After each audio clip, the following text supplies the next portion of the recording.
ဟယ်လိုဖူပါဖူဒီနေ့ကတော့ပသိမ်မြို့မှာရှိရဲပင်လယ်စာအစုံရောစလုံးထမင်းရောရှာရဲ၃ယောက်ချဲဆိုရဲဆိုင်ကိုခေါ်သွားမှာပါအတူတူလိုက်ကြည့်ပါအောင်ဆိုင်ရဲ့အပြင်စင်လေးကတော့အဲ့လိုပါအပေါ်မှာလည်းထိုင်လို့ရသူအောက်မှာဝါတက်လီနဲ့ထိုင်လို့ရပါတယ်ဖူဖူကဝါတက်လီမှာပဲထိုင်လိုက်ပါတယ်ဒီ၃ယောက်ချင်းမှာနာမည်ကြီးရတော့စလုံးထမင်းပေါ့နော်ပြီးတော့သူကပင်လယ်စာနဲ့ပတ်သက်တဲ့အထောက်မျိုးစုံပင်လယ်စာနဲ့အချက်မျိုးစုံရရပေါ့နော်အဲ့မှာပါမီနူးစာအုံမှာမြင်တဲ့အတိုင်းပါပဲ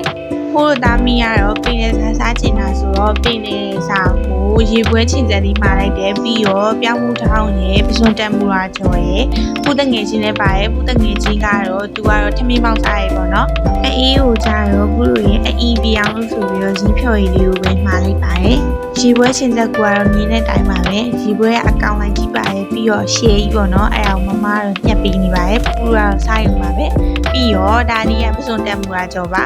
ကဲဘိုးမှာထားတဲ့ဟာလေးလည်းအစုံရပါပြီပြီးတော့ထမင်းပေါင်းကတော့တကယ်စားလို့ကောင်းပါတယ်အရင်အရတာတိုင်းပါဘိုးကတော့စပြီးတော့ဆွဲပါတော့မယ်ကဲစားကြပါအောင်ရှင်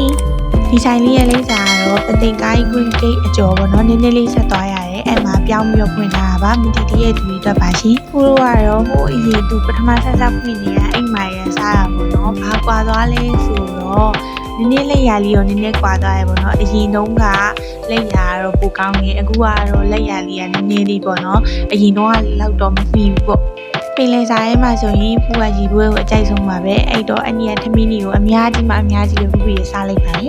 ဗီဒီယိုလေးကနည်းနည်းရှည်သွားပါတယ်ဘာလို့လဲဆိုတော့ဖူရဲ့အမြင်ဖူဘလော့တွေမှာပေါ့နော်ဖူစားပြလဲတူတူလေးပဲပါအခုကအရှိကြီးထည့်ထားပါတယ်ဖူစားပြရဲ့ဟာကိုဖူနဲ့ဖူတငယ်ချင်းကတော့အများကြီးဆွဲပြီးပြီပေါ့နော်ရှေ့မှာအဲ့တော့မှဖူကိုစားပြီးတဝက်လောက်ရောက်တော့မှမမရဲ့စလုံးသမီးလေးကရောက်လာပါတယ်အမှပါစလုံးသမီးလေးကဒီတိုင်းပဲအလွတ်လေးပဲမှာလိုက်တာပါကဲတည့်ရဲ့အတိုင်းပါပဲကျမရဲ့မင်းသမီးလေးကတော့မပါမဖြစ်ပါပဲဘလော့တိုင်းမှာဒါလေးကတော့အရန်ရှက်တက်တဲ့တငယ်ချင်းလေးပါရှင်ကဲဒီနေ့ဘလော့လေးကတော့ဒီလောက်ပါပဲရှင်ဖူဖူဗီဒီယိုဆုံးဖြတ်ပေးလို့ကျေးဇူးပါ